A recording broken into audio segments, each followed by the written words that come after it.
It happened very quickly. Most people didn't see it coming. One moment, the loading dock behind BrightView Plaza sat quiet under flickering fluorescent lights, empty except for stacked crates and the smell of rain-soaked concrete. The next, Jason Bright had Akira Joseph slammed against the brick wall, his fist twisted in the green fabric of her uniform, his knuckles white with rage. Two of his security staff flanked him in the shadows, watching but afraid, or too loyal to stop what was about to happen. But Akira's eyes didn't show panic. They didn't beg for mercy. They locked on Jason, cold, steady, calculating, like she'd faced threats far deadlier than an angry billionaire throwing a tantrum. The kind of threats that made his corporate power look like child's play. And in the days that followed this moment, something would unfold that would make everyone in BrightView Plaza rethink who Akira Joseph really was. Welcome back to Motherland Viral Stories. I truly appreciate your love and support. If you're enjoying this story, don't forget to hit that subscribe button, like the video, and comment where you're watching from. Your support helps us bring more powerful stories like this one. And trust me, you won't want to miss what happens next. Now let's continue. Jason Bright adjusted his custom-tailored charcoal suit and leaned back in his leather executive chair, watching the quarterly development projections flash across the presentation screen. At 47, he possessed the kind of cold handsomeness that came with the personal chefs, private trainers, and the absolute certainty that money gave him the right to move people like chess pieces. Property acquisition is 87% complete, announced Gerald Matthews, his head of development, his voice careful and measured. However, there have been complications with the remaining tenants and employees in the Brightview corridor. Jason's jaw tightened. He knew exactly which employee Gerald meant. Some people, Jason said, his voice carrying the smooth authority of inherited wealth and practiced intimidation, don't understand that progress requires sacrifice. They mistake employment for power. The other executives shifted uncomfortably in their seats. Jason's father had built Bright Enterprises from a single property into a real estate empire, but Jason wielded it like a weapon, buying out blocks, pushing out communities, and crushing anyone who dared question his vision of urban renewal. Perhaps we should address the workers' concerns through proper channels, Gerald suggested carefully. Jason's pale eyes hardened like ice. The waitress who thinks she can talk back to management? That's not a concern. That's insubordination that needs correction. 20 floors below, Akira Joseph pushed her service cart through BrightView Plaza's rooftop restaurant, her movements efficient and purposeful.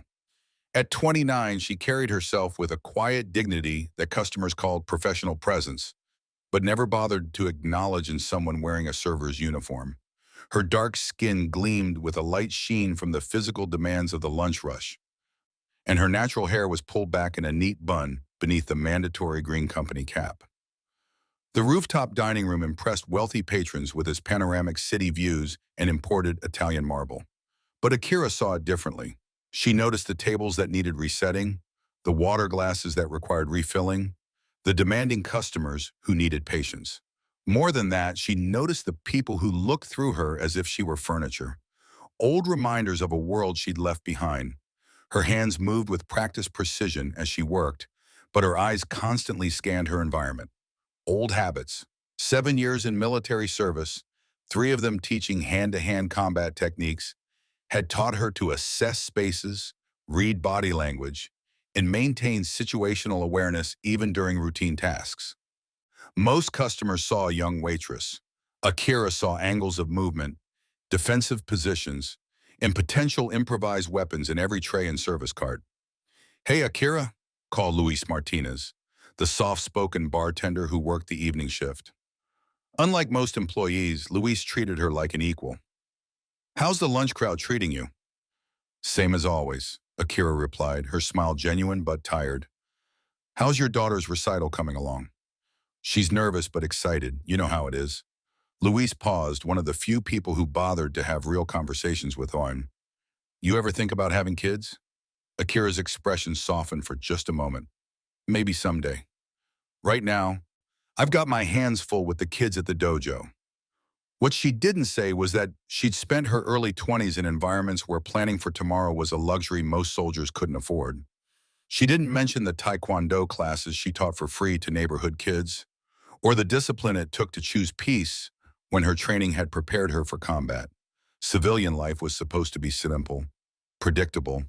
She was supposed to blend in, work hard, earn an honest living. You'd be great at it, Luis said sincerely. You've got that protective energy. I've seen how you handle the difficult customers and management around here. Akira's expression darkened slightly. They both knew he meant Jason Bright. Some battles aren't worth fighting, she replied, wiping down the bar counter with more force than necessary. But even as she said it, her training whispered disagreement. In the military, you never backed down from fights that mattered. You protected your unit, defended those who couldn't defend themselves, and stood your ground against bullies. Civilian life demanded different rules, but some principles remained sacred. The elevator doors opened with a soft chime, and Jason Bright emerged with two property managers. His expensive Italian shoes clicked against the polished floor as he approached, and Akira felt her muscles instinctively tense the way they had during countless tactical drills. Her body remembered how to fight, even when her mind chose restraint. Well, well, Jason said, his voice dripping with condescension. If it isn't our resident expert on everything. Tell me, Akira, do you have opinions about commercial real estate development, or should we stick to discussing table service? The property managers chuckled uncomfortably. Several nearby servers and kitchen staff pretended to be busy, but everyone was listening. This had become Jason's regular performance, and Akira knew he fed off having an audience for his power plays. Akira straightened slowly to her full height, her eyes meeting Jason's without flinching. Up close, she could smell his expensive cologne and see the cruel amusement dancing in his pale eyes. I don't have opinions about your business, Mr. Bright, she said quietly, her voice steady. I'm here to do my job. Your job, Jason repeated, stepping closer into her personal space, is to serve without attitude. Not everyone here seems to understand that basic concept. The restaurant had gone quiet, other employees studied their phones or found sudden tasks elsewhere, but everyone was listening. This confrontation had been building for weeks, and Akira knew Jason was testing how far he could push. I've never been disrespectful to you, sir, Akira replied, her voice carrying the controlled calm of someone who'd maintained composure under far more dangerous circumstances. Jason's smile was arctic. Disrespect isn't always about words, Akira. Sometimes it's about people forgetting where they stand in the hierarchy. The words landed like a physical blow.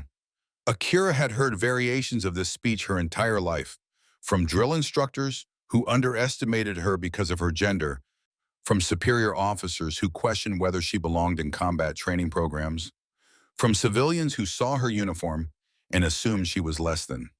But she'd earned her place everywhere she'd ever stood. She'd sweat for it, bled for it, proved herself over and over again, and she wouldn't let this privileged man diminish that truth. My place, Akira said, her voice quiet but carrying the unmistakable authority of someone who'd commanded respect in life or death situations, is wherever I'm doing honest work to take care of myself. That's called dignity, Mr. Bright. Some of us still believe in it. Jason Bright's penthouse office occupied the entire 42nd floor of Bright Tower, a glass and steel monument to his family's empire that dominated the city skyline. Floor-to-ceiling windows offered a 360-degree view of the urban landscape below, a landscape he increasingly saw as his personal chessboard. From this height, people looked like insects, manageable, controllable, insignificant. He stood before the western windows now, hands clasped behind his back, surveying the BrightView Plaza corridor 6 blocks away. The area represented the final piece of his most ambitious project yet, a 40-story luxury residential tower that would transform the entire district. His father had taught him that real estate was about vision, seeing value where others saw obstacles. Jason had learned to see people as obstacles. The acquisition reports, Mr. Bright, his assistant, Carolyn, placed a leather portfolio on the black marble desk that anchored the room. The desk alone cost more than most employees' annual salaries, a fact Jason found deeply satisfying. Everything in this office, from the Italian leather seating to the commissioned abstract art, served as a reminder of his position in the hierarchy of wealth and power.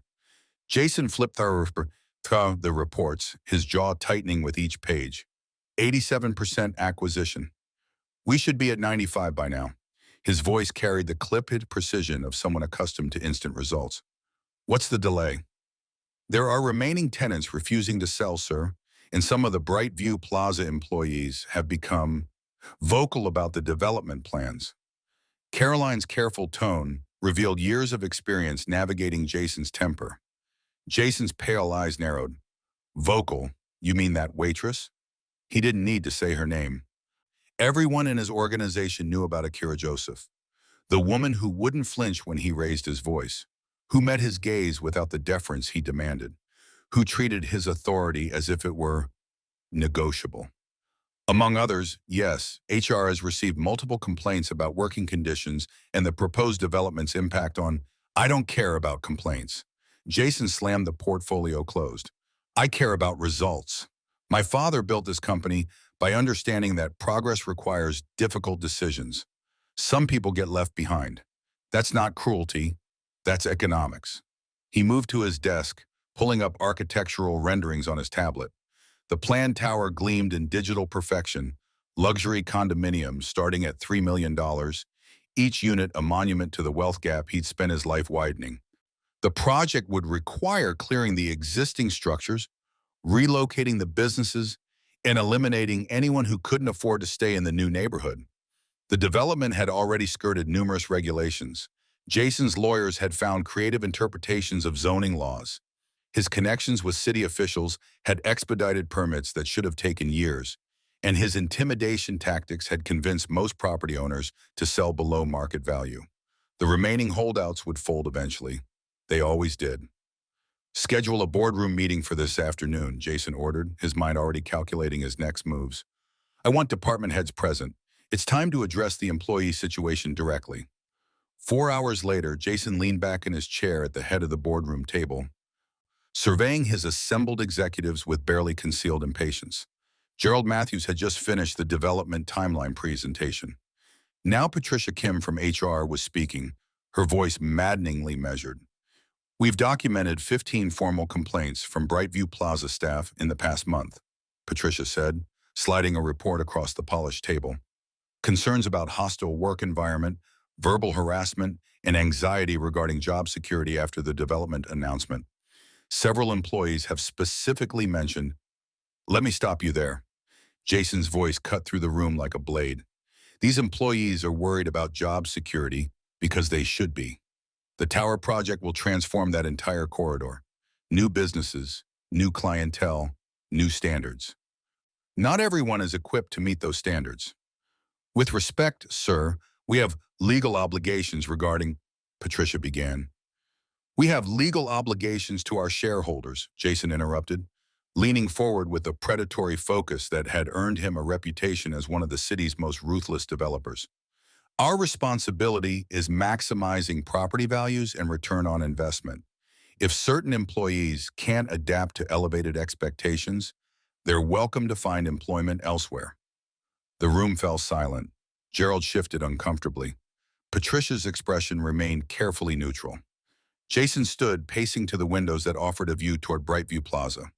There's one employee in particular, the Joseph woman, who seems to think she can question management decisions, challenge authority, inspire others to do the same.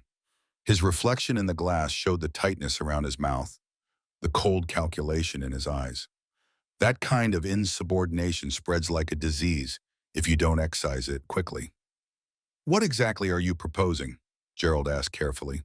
Jason turned back to face the room, his decision crystallizing.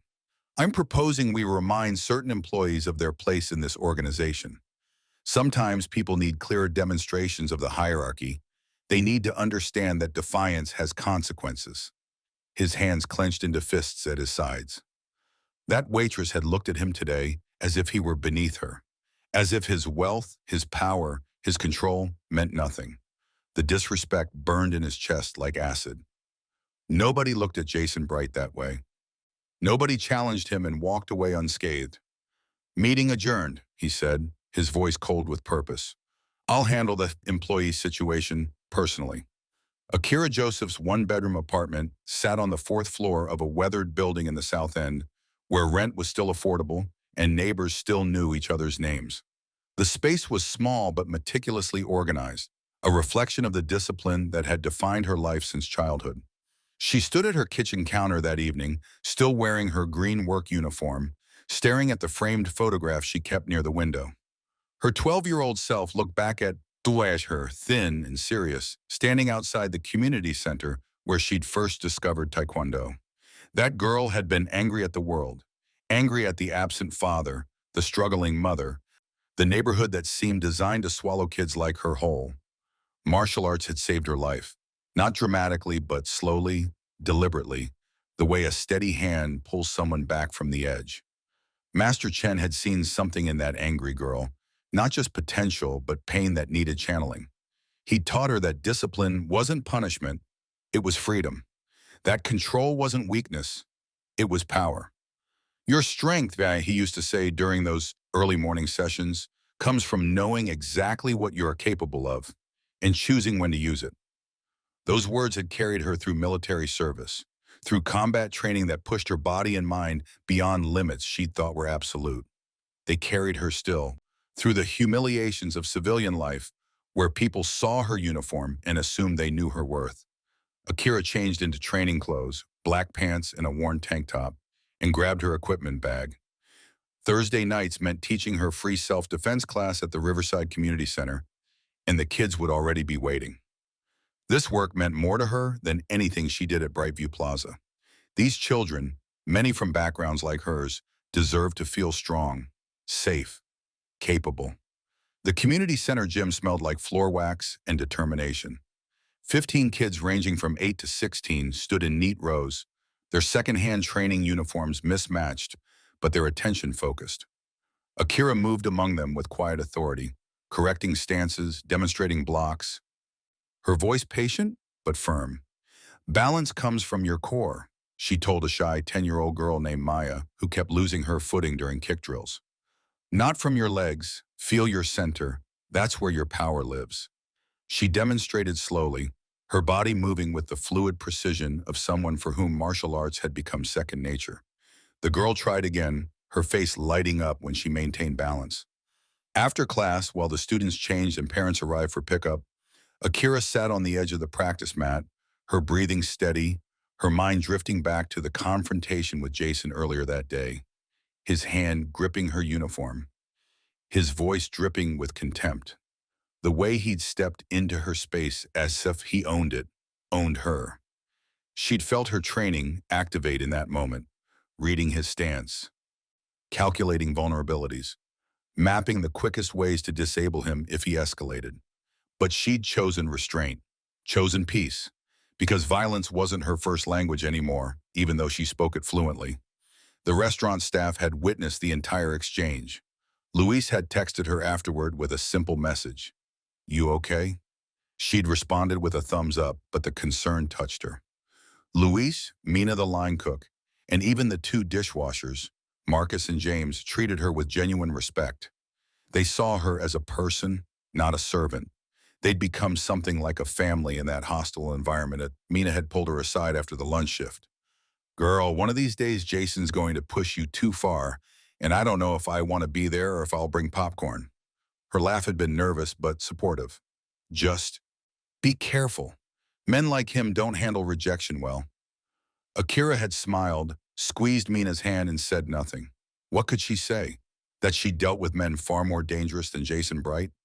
That she'd survived combat situations where actual lives hung in the balance?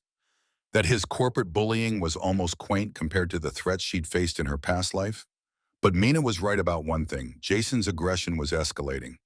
Each encounter grew more pointed, more personal. He wasn't just exercising authority anymore. He was targeting her specifically, as if her refusal to be intimidated had become a personal offense. Akira locked up the community center and walked the 6 blocks home, her senses alert despite the late hour. Old habits. She'd learned long ago that awareness was survival, that threats announced themselves in subtle ways, changes in atmosphere, patterns of movement, the tension that preceded violence. Jason and Bright registered on that radar now, Though she'd been trying to ignore the signal, he saw her calm as defiance, her dignity as disrespect, her strength as a challenge to his authority. Men like him needed everyone around them to be smaller, weaker, grateful. She refused to shrink. Back in her apartment, Akira stood before her bathroom mirror, studying her reflection. The same disciplined woman who served tables without complaint. The same trained fighter who could disable multiple attackers if necessary. The same teacher who showed children that strength and kindness could coexist. She thought about Jason's pale eyes, the rage barely contained beneath his expensive suit, the way his hands had formed fists when she'd spoken about dignity. Some people, Akira said quietly to her reflection, her voice carrying the certainty of someone who'd survived every battle they'd ever fought, mistake calm for weakness. She turned off the light, but sleep would be slow coming. The warrior in her recognized what the waitress wanted to ignore. Jason Bright wasn't finished with her. And when he made his next move, the world would discover exactly who Akira Joseph really was. The dinner service was in full swing when Jason Bright stormed into BrightView Plaza's rooftop restaurant, his face already flushed with anger. Akira noticed him immediately, the tension radiating from his body, the aggressive clip of his footsteps, and felt her awareness sharpen. She was clearing table 7 when his voice cut through the ambient noise. "Akira, my office, now." She set down her tray carefully, meeting his gaze with calm neutrality. "I'm in the middle of service, Mr. Bright. Can this wait until—" "I said now." His voice carried across the dining room, drawing uncomfortable glances from patrons. "Unless you'd prefer to discuss your incompetence in front of customers." Akira exchanged a quick glance with Mina, who stood frozen at the kitchen entrance. Luis, behind the bar, had stopped pouring mid-drink, his expression tense. She could feel the entire staff watching, waiting to see if she'd comply or resist. "Of course, sir." Akira kept her voice professional, refusing to give him the public confrontation he seemed to want. She followed him through the restaurant, past the curious diners, toward the administrative hallway that led to the staff areas and storage rooms. Jason's office door stood open, but he walked past it, moving toward the back corridor that connected to the loading dock. Akira's instincts prickled. Wrong direction, wrong location. Her training read the situation automatically. Isolated area, agitated aggressor. No witnesses. "Mr. Bright, your office is—" "I know where my office is." He pushed through the heavy metal door that led outside, holding it open with barely contained fury. "After you." Akira stepped into the loading dock area, the cool evening air hitting her face. The space was empty except for stacked crates and recycling bins, lit by a single flickering fluorescent light. Behind her, she heard Luis slip through the storage room door, his movements quiet but deliberate. Jason let the door slam shut. "Do you know why I brought you out here?" His voice was low, dangerous. "I assume you have concerns about my work." Akira maintained her stance, balanced, centered, hands visible and unthreatening. Every muscle in her body was coiled and ready, but her breathing remained controlled. "Your work?" Jason laughed, the sound harsh and bitter. "A customer complained about cold food tonight. The kitchen says it sat under the heat lamp for 10 minutes because someone, you, didn't pick it up fast enough." "Sir, I was helping another table. Marcus was supposed to run that order. If there was confusion—" "Don't." Jason stepped closer, his finger jabbing toward her face. "Don't stand there and make excuses. Don't try to shift blame. I am sick of your attitude, your defiance, your complete inability to understand your position in this organization." Akira's jaw tightened, but she kept her voice even. "I'm not making excuses. I'm telling you what happened. If you'd like to review the—" "You think you can correct me?" Jason's voice rose to a shout. "You think you have the right to stand there and tell me I'm wrong?" "I think everyone has the right to explain their side before being blamed for something they didn't do." Akira met his eyes without flinching. "Even me." Something snapped in Jason's expression. The carefully maintained veneer of corporate authority crumbled, revealing raw rage underneath. He grabbed the front of her uniform, his fist twisting in the green fabric, and shoved her backward. Akira's back hit the brick wall hard enough to knock the breath from her lungs. For a frozen moment, time seemed to slow. Jason's face was inches from hers, his knuckles white with tension, his breath coming in sharp bursts. Behind him, two security guards from the property management office stood near the dock entrance, watching but making no move to intervene. Akira's combat training roared to life. Her mind cataloged everything in microseconds. Jason's forward stance, poor balance, exposed throat and groin, the wall behind her providing leverage for a knee strike. His grip on her uniform creating multiple opportunities for joint locks and throws. She could end this in 3 moves. 2 if she didn't care about causing permanent damage. But she didn't move. Instead, she controlled her breathing. Slow inhale through the nose, exhale through the mouth, and locked eyes with Jason. Her voice, when it came, was deadly calm. "You need to let go of me, right now." Something in her tone, the absolute absence of fear, the quiet certainty of someone who knew exactly what they were capable of, made Jason blink. His grip loosened slightly, uncertainty flickering across his face. "Don't you ever speak to me like that," he said, but the words lacked conviction now. He released her uniform and stepped back, his hands shaking slightly. The realization of what he'd just done seemed to hit him all at once. Akira straightened her uniform slowly, deliberately, never breaking eye contact. "Is there anything else, Mr. Bright?" Jason's face flushed darker with humiliation. He'd expected tears, apologies, submission. Instead, he'd gotten steel-wrapped in calm, and the encounter had left him looking foolish and violent in front of his own security staff. "Get back to work," he spat, then turned and stormed toward the parking area, his security detail trailing behind him like confused dogs. Akira waited until he disappeared around the corner before allowing herself a slow, steadying breath. Her hands weren't shaking. Years of discipline prevented that, but her heart was racing with controlled adrenaline. The storage door opened quietly, and Luis emerged, his phone clutched in one hand, his face pale. "Akira, I'm fine." She straightened, checking herself for any actual injuries. "Just bruising, probably. Nothing serious." "I got some of it." Luis held up his phone, his voice barely above a whisper. "Through the door crack. Not all of it, but enough to show he put his hands on you." Akira looked at the phone, then at Luis's worried face. "Delete it." "What? No, Akira, this is assault. You could—" "I said delete it." Her voice was firm but not unkind. "I don't want to escalate this. I just want to do my job and go home." Luis stared at her for a long moment, then slowly lowered his phone. "I'm not deleting it. I'm keeping it just in case." Because Akira, he stepped closer, his eyes serious. "Be careful. He's not done with you. Men like Jason Bright don't handle humiliation well. And you just humiliated him without throwing a single punch." Akira nodded slowly, Luis's words settling over her like a cold warning. She'd seen that look in Jason's eyes before, not in boardrooms, but in combat zones.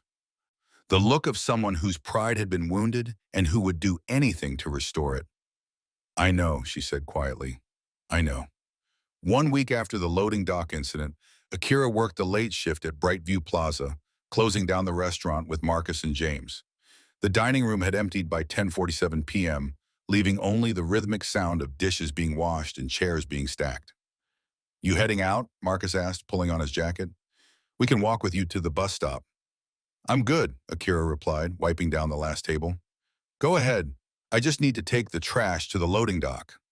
She grabbed 2 heavy bags and pushed through the back corridor, her footsteps echoing in the empty hallway. The loading dock area was dark except for the security light that flickered overhead, casting uneven shadows across the concrete. Akira tossed the bags into the dumpster and turned back toward the door. That's when she saw them. 5 men emerged from the shadows near the parking area, spreading out in a practiced formation that blocked her path to the building.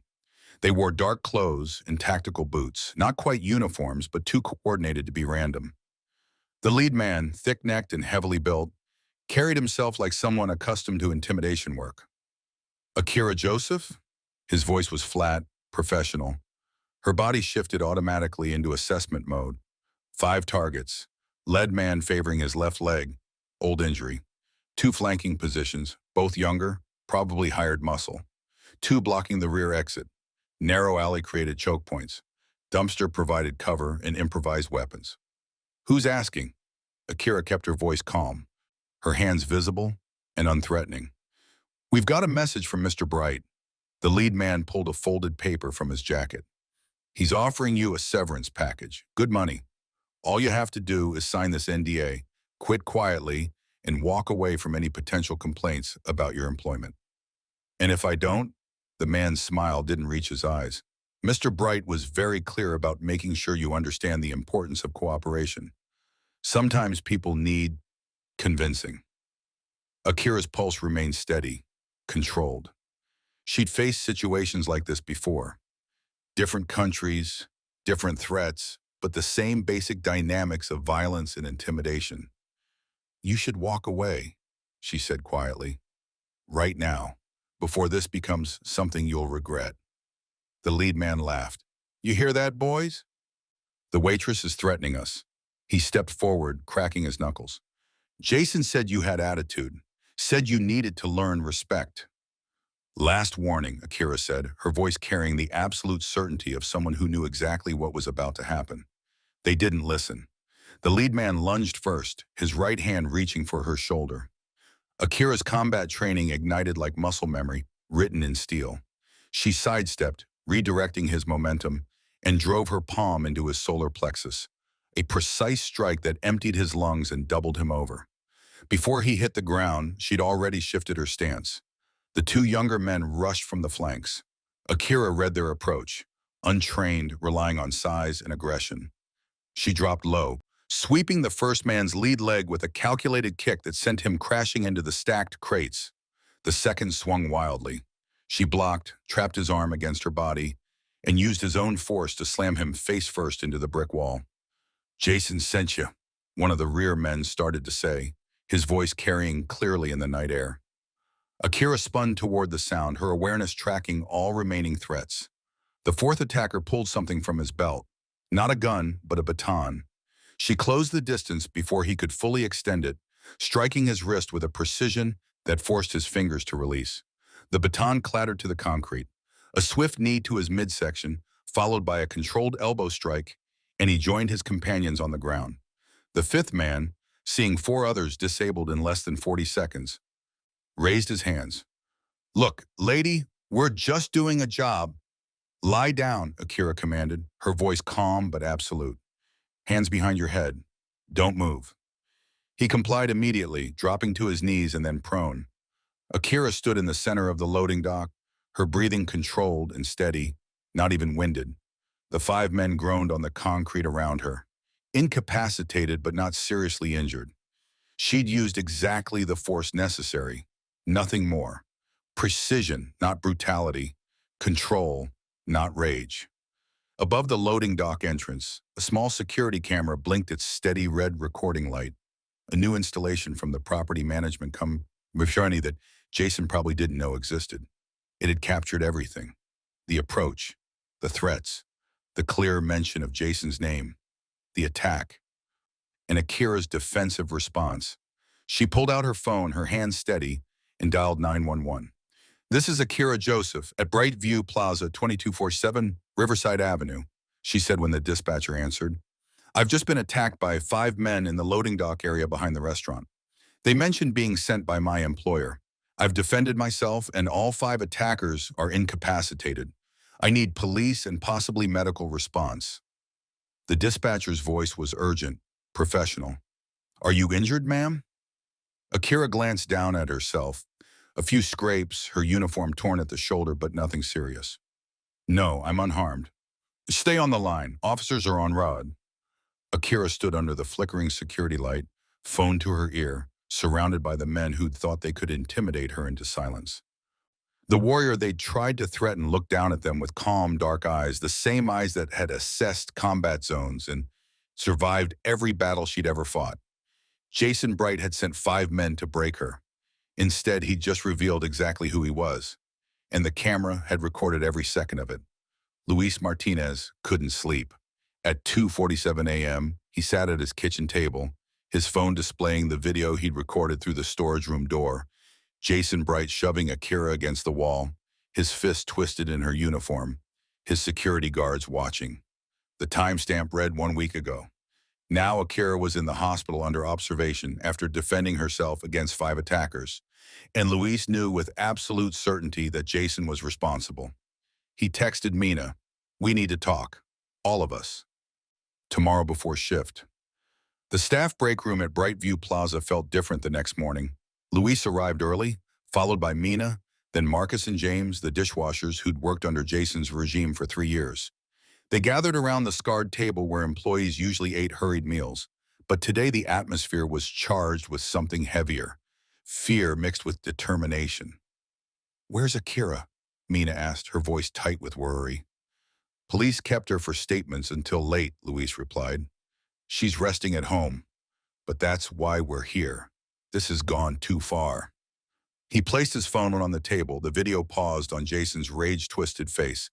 "I recorded this last week, the loading dock confrontation." Mina leaned forward, her expression darkening as she watched. "Oh my God, Luis, this is assault." "It gets worse," Luis said quietly. "The men who attacked Akira last night, they mentioned Jason's name on camera, said he sent them.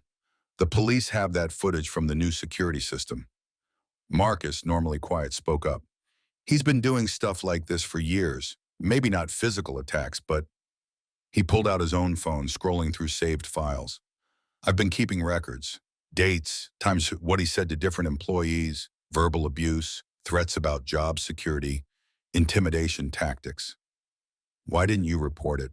Mina asked gently. "Because people like Jason don't lose," Marcus said, his voice bitter. "They have lawyers, connections, money. What do we have? Minimum wage jobs we can't afford to lose." James nodded, pulling a flash drive from his jacket pocket. "But maybe we have more than we thought. You know how Jason had the security company upgrade the cameras 6 months ago? They were supposed to erase all the old footage, but I made backup copies first." His hands shook slightly as he set the drive on the table. 3 months of recordings, Jason yelling at servers, throwing things in his office, threatening people. "I didn't know what to do with it, so I just kept it." Luis stared at the flash drive, then at his coworkers. "You've been collecting evidence?" "We've all seen things," Mina said quietly. "I have text messages from my first month here. Jason telling me to dress more professionally even though I was wearing the uniform. Asking me personal questions about my family, my immigration status, using it to make me feel unsafe." She pulled up her phone, scrolling through screenshots she'd saved. "I documented everything because my cousin warned me. She worked for a different Bright property and said he always targets people he thinks can't fight back." The break room fell silent as the weight of years of accumulated abuse settled over them. Luis looked at each face, tired, scared, but no longer willing to stay quiet. "Akira never wanted this," he said finally. "When I told her I'd recorded the loading dock incident, she asked me to delete it. She just wanted to work and go home. But Jason couldn't leave her alone. And now," he gestured helplessly, "she defended herself against 5 men because our boss is a criminal who thinks he can do whatever he wants." "So what do we do?" James asked. "Turn everything over to the police?" "Yes," Mina said firmly, "but we do it together. Safety in numbers. We organize everything, video footage, text messages, witness statements, these dates, Timisan, and we present it as a complete picture of systematic workplace harassment and intimidation." Marcus pulled out a notebook, already taking notes. "We should make a timeline, show it's not just one incident with Akira, show that Jason's been targeting vulnerable employees for years and he finally crossed a line." The door opened and Akira walked in, moving carefully but standing tall. Her shoulder was bandaged beneath a clean shirt, and exhaustion lined her face, but her eyes were clear and determined. "I heard voices," she said quietly. "What's going on?"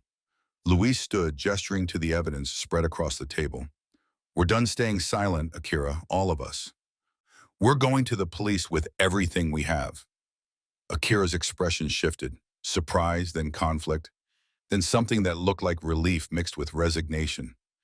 "You don't have to do this. I never wanted to drag anyone else into..." You didn't drag us anywhere, Mina interrupted gently. Jason did. You just showed us that we don't have to accept it anymore. Akira looked around the room at her coworkers, her friends, who'd been quietly collecting evidence, documenting abuse, waiting for a moment when speaking up might actually matter. She'd never wanted to be the center of anything. She just wanted dignity. But sometimes courage was contagious. Okay, she said, pulling out a chair and sitting down with them.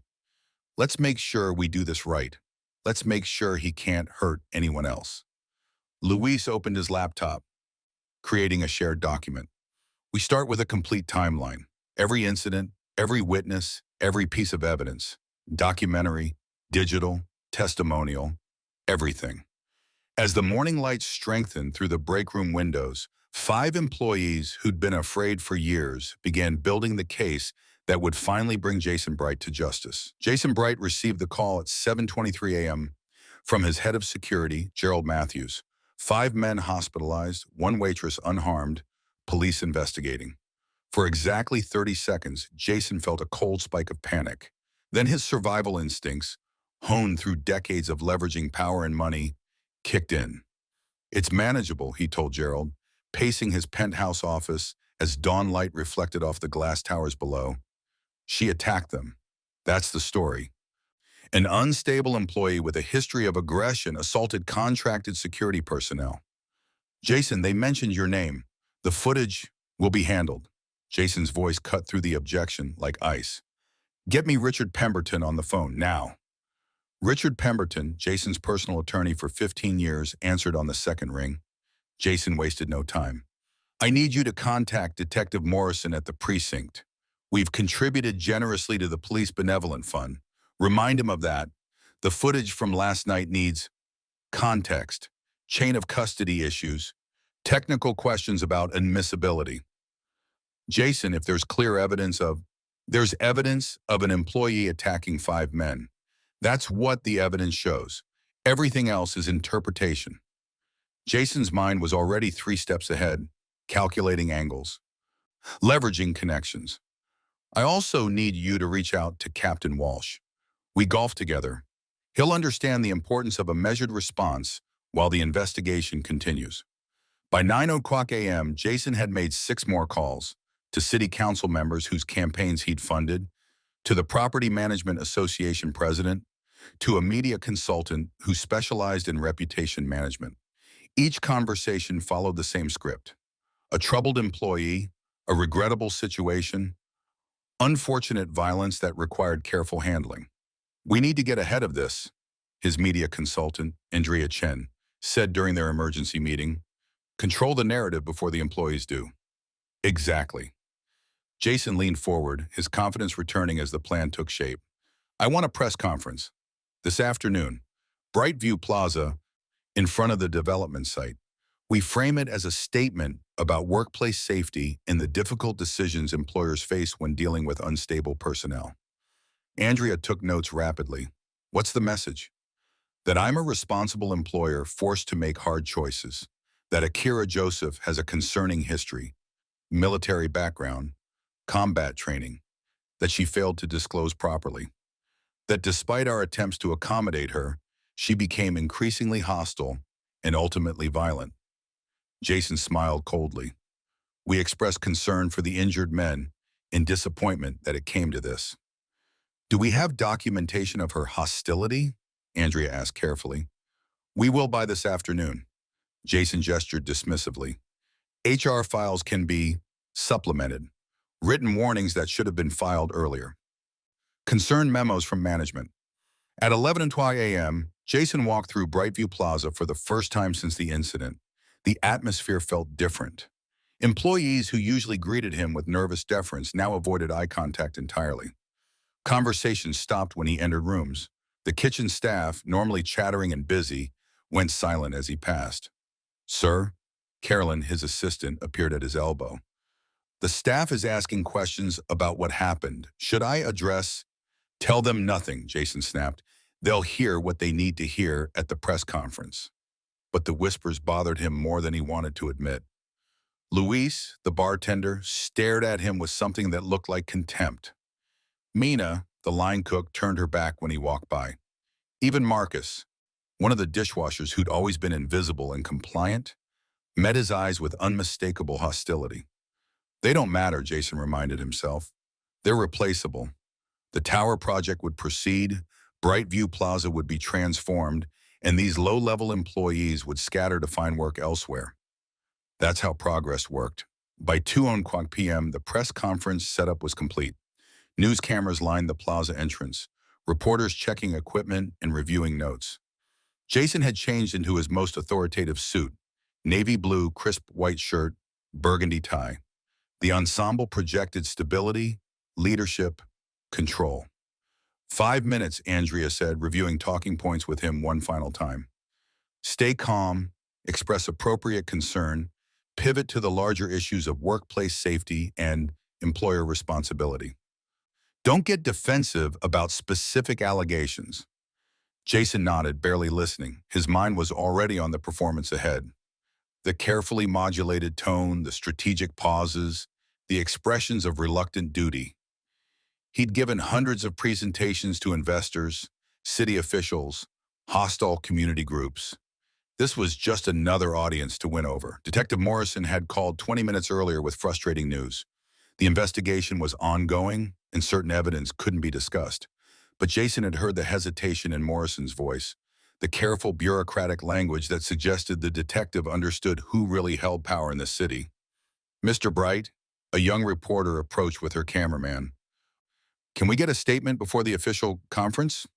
You'll have everything in a few minutes, Jason replied smoothly, his public smile perfectly calibrated. He surveyed the assembled media, the growing crowd of onlookers, the BrightView Plaza building where his empire had been challenged by a waitress who didn't know her place. His arrogance swelled like a tide. This was his city, his property, his narrative to control. Akira Joseph had made the mistake of thinking courage mattered more than money. She was about to learn differently. Mr. Bright, we're ready, Andrea said, gesturing toward the podium where a cluster of microphones waited. Jason straightened his tie, composed his features into an expression of concerned authority, and walked toward the platform. Camera flashes began immediately. Reporters shouting questions he ignored with practiced discipline. He reached the podium, gripping its edges with both hands, looking out at the assembled media with the absolute confidence of someone who'd never truly faced consequences. Good afternoon, Jason began, his voice carrying clearly across the plaza. Thank you for coming. I have a brief statement regarding the unfortunate incident. Luis Martinez stood in the fluorescent-lit corridor of the police station, clutching a thick manila folder against his chest. Beside him, Mina, Marcus, James, and 3 other BrightView Plaza employees waited in tense silence. Through the glass partition, they could see Detective Morrison reviewing documents at his desk. Are we sure about this? Marcus whispered, his voice tight with anxiety. Jason has lawyers. Connections. We're sure, Akira said quietly from her position near the window. She'd arrived separately, still moving carefully from her injuries, but her presence anchored them all. We're done being afraid. Detective Morrison looked up, catching sight of the group, and waved them into the conference room. Luis led the way, placing the folder on the table with deliberate care. Detective, we have evidence related to the assault case involving Akira Joseph, Luis began, his voice steadier than he felt. And evidence of systematic workplace harassment, intimidation, and witness tampering by Jason Bright spanning 3 years. Morrison leaned forward, opening the folder. His expression shifted as he examined the contents. James's backup security footage showing Jason's pattern of verbal abuse and threats. Marcus's detailed timeline with dates and witnesses. Mina's text messages documenting harassment. Luis's video of the loading dock confrontation.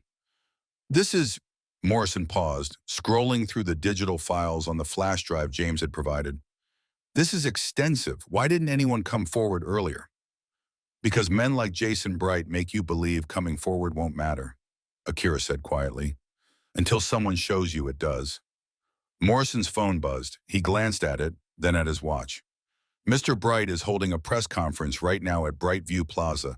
He's claiming you attacked his security personnel unprovoked. Then you should probably let him finish, Luis said, a slight edge in his voice. Give him enough rope. Morrison studied the group for a long moment, then reached for his radio. Captain Walsh, this is Morrison. We need to interrupt the Bright press conference immediately. I'm looking at evidence that changes everything. At BrightView Plaza, Jason Bright stood at the podium, cameras flashing, his confidence radiating like heat. And while we attempted to address Ms. Joseph's concerning behavior through appropriate channels, she became increasingly hostile. The unfortunate incident 3 nights ago. Mr. Bright, a reporter near the front raised her hand. Sir, I'm getting reports from the police station. Can you comment on... I'll take questions after my prepared statement, Jason said smoothly, his smile never wavering. 2 police cruisers pulled up behind the media crowd, their presence initially unnoticed by Jason. Detective Morrison and Captain Walsh emerged, moving through the assembled reporters with purposeful strides. Mr. Bright, Captain Walsh's voice cut through the plaza like a blade. We need to speak with you immediately. Jason's smile faltered for just a second before recovering. Captain, I'm in the middle of a press conference. If this can wait, it can't. Morrison stepped forward holding a tablet. We have new evidence regarding the assault case. Video footage, witness footage, witness statements, and recordings that directly contradict your version of events. The cameras that had been focused on Jason swiveled toward the police officers. Reporters surged forward, questions erupting. Jason's face went pale. I don't know what you think you have, but, Jason started. Morrison turned the tablet toward the nearest camera crew. The loading dock footage played clearly. Jason's hired men approaching Akira, their explicit mention of his orders, her defensive response. Then older footage from James's backup files showed Jason's pattern of threatening employees, his rage-filled confrontations, his systematic abuse of power. We also have testimony from 7 employees documenting years of harassment, intimidation, and workplace violence, Captain Walsh said, his voice carrying across the suddenly silent plaza. Mr. Bright, you're under arrest for conspiracy to commit assault, witness intimidation, and workplace harassment. This is ridiculous, Jason sputtered, his composure cracking completely. Do you know who I am? I have lawyers. I have connections. You have the right to remain silent, Morrison said, stepping forward with handcuffs. The metal clicked around Jason's wrist with a sound that seemed unnaturally loud in the shocked silence. Anything you say can and will be used against you in a court of law. Camera flashes erupted like lightning. Reporters shouted questions. Jason's face twisted between rage and panic, the careful mask of authority dissolving into raw desperation. This is a mistake. You're making a terrible mistake. You have the right to an attorney, Captain Walsh continued, gripping Jason's arm to guide him toward the patrol car. If you cannot afford one will be appointed for you. Across the plaza, standing at the edge of the crowd where reporters hadn't yet noticed her, Akira watched the scene unfold. Luis stood beside her, along with Mina, Marcus, and James, the people who'd found courage together. Did we just really do that? Mina whispered, her eyes wide. We did, Luis said, his voice filled with wonder and relief. Akira didn't feel triumphant. She didn't feel vindicated or victorious. She felt something quieter, deeper, the peaceful certainty of someone who'd stood their ground when it mattered, who'd protected not just themselves but even others who'd been suffering in silence. Jason was placed in the back of the patrol car, his expensive suit rumpled, his hands cuffed, his empire crumbling under the weight of evidence and testimony. The cameras captured everything. The fall of a man who'd believed himself untouchable, brought down by the people he'd considered powerless. As the patrol car pulled away, Akira turned to her coworkers. Let's go home, she said quietly. Akira? A reporter had spotted them, microphone extended. Can we get a statement? You're the woman who... No comment, Luis said firmly, stepping between Akira and the camera. We're just employees who wanted to work in peace. They walked away from the plaza together, past the chaos of the continuing media spectacle, toward the bus stop where their normal lives waited. Justice hadn't been delivered with fanfare. It had come quietly, built from evidence and courage, carried by people who decided they deserved better. And that, Akira thought, as the evening sun cast long shadows across the city, was exactly as it should be. 3 months after Jason Bright's arrest, Akira Joseph stood in the center of a renovated warehouse space in the South End, watching sunlight stream through the tall windows. The smell of fresh paint still lingered in the air, mixing with the rubber scent of new training mats. Above the entrance, a sign read, Phoenix Defense Academy, Community Self-Defense Training. She hadn't expected any of this. The donations had started arriving 2 days after the arrest went viral. Small contributions from supporters across the city who'd seen the news coverage and wanted to help. Then larger grants from women's safety organizations, community foundations, and nonprofits focused on workplace justice. Within 6 weeks, Akira had enough funding to transform her small evening classes into something larger, something permanent. It's perfect, Mina said, walking through the space with wonder in her eyes. Look at all this room. You could teach 50 people at once. The grand opening was scheduled for 2 o'clock p.m. By 1:30, a line had already formed outside. Kids from Akira's original classes, workers from service industry jobs across the city, parents wanting their daughters to learn self-defense, and several familiar faces from BrightView Plaza. Marcus arrived with his teenage daughter, both wearing training clothes. She's been asking to come since she saw you on the news, he said quietly. Said she wants to be strong like you. Akira's throat tightened. I'm not special. You stood up when it mattered, Marcus interrupted gently. That's everything. At 2 p.m. sharp, Akira opened the doors. The warehouse filled with people, diverse in age, background, and ability, but united by a common desire to feel capable, prepared, and unafraid. She welcomed them with the same quiet authority she'd always carried, explaining the philosophy that would guide their training. Self-defense isn't about violence, she told the assembled crowd, her voice clear and steady. It's about awareness, confidence, knowing you have options when someone tries to make you feel powerless. We'll train your bodies, but more importantly, we'll train your minds to recognize danger, assess situations, and choose your responses. The first class focused on basics, stance, balance, situational awareness.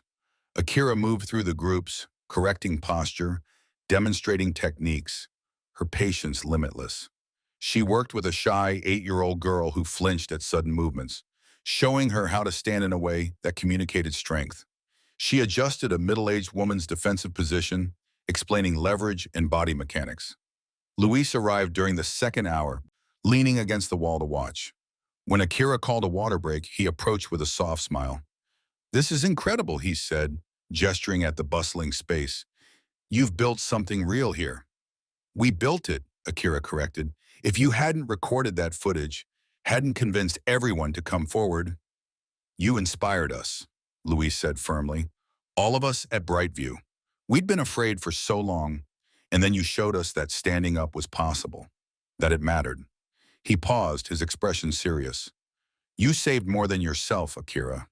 You saved all of us from accepting that fear was just part of the job. After Luis left, Akira stood alone in the training area for a moment, watching her students hydrate and chat with newfound friends. Some were practicing moves they'd just learned, building muscle memory. Others were laughing, the tension of everyday life temporarily forgotten. She thought about how close she'd come to staying silent that night at the loading dock, how she'd initially asked Luis to delete his recording, how she'd told herself that battles weren't worth fighting, that keeping her head down was survival. But silence hadn't protected her. It hadn't protected anyone. What had protected them, what had changed everything, was the choice to stand together, to gather evidence, to speak truth, to refuse to accept that power and money meant someone could hurt others without consequence. A young boy, maybe 10 years old, approached her hesitantly. Miss Akira, my mom says you fought 5 men and won. Akira knelt to his eye level, her smile gentle. I defended myself when I had no choice. But the real victory wasn't the fight. It was what happened after, when people stopped being afraid and started standing together. The boy nodded slowly, processing this. Can you teach me to be brave like that? That's exactly why we're here, Akira said, ruffling his hair affectionately. As evening approached and the last students filtered out, Akira walked the perimeter of the training space, turning off lights and straightening equipment. The warehouse felt alive with potential, a sanctuary for people learning to protect themselves, to claim their power, to refuse to be victims. She paused by the front window, looking out at the city lights beginning to glow in the dusk. Somewhere out there, Jason Bright sat in a cell awaiting trial, his empire dismantled by the testimony of employees he'd considered disposable. Somewhere, workers were going to jobs without fear of intimidation. Somewhere, a woman was deciding whether to report harassment, emboldened by a story she'd seen on the news. Akira had never wanted to be a symbol or a hero. She just wanted dignity. But sometimes life chose your battles for you, thrust you into confrontations you tried to avoid, forced you to become someone you never planned to be. The question wasn't whether the battle found you. The question was who you became in its aftermath. Akira locked the door behind her, the keys to Phoenix Defense Academy solid and real in her hand. Tomorrow, 50 more students would arrive. Next week, she'd hire 2 additional instructors. Next month, she'd launch a program specifically for service industry workers. The warrior's journey didn't end with the fight. It began there. She walked into the evening with steady steps, her shadow long against the pavement, carrying the quiet strength of someone who'd discovered that courage wasn't the absence of fear. It was the refusal to let fear make your choices for you. Some battles choose you, but who you become afterward, that's your victory. If this story moved you, share the moment. Don't let it fade. Follow Motherland Stories and tap that like button to keep these voices alive. Every day we uncover strong stories, raw truths, and quiet acts of courage that shape our world. Join a circle of listeners, dreamers, and changemakers, because every story deserves to be heard. This wasn't just an episode, it was a call to remember. Silence hides injustice. Courage exposes it. At Motherland Stories, we don't turn away. We bear witness. Subscribe and stand with stories that challenge power and celebrate truth.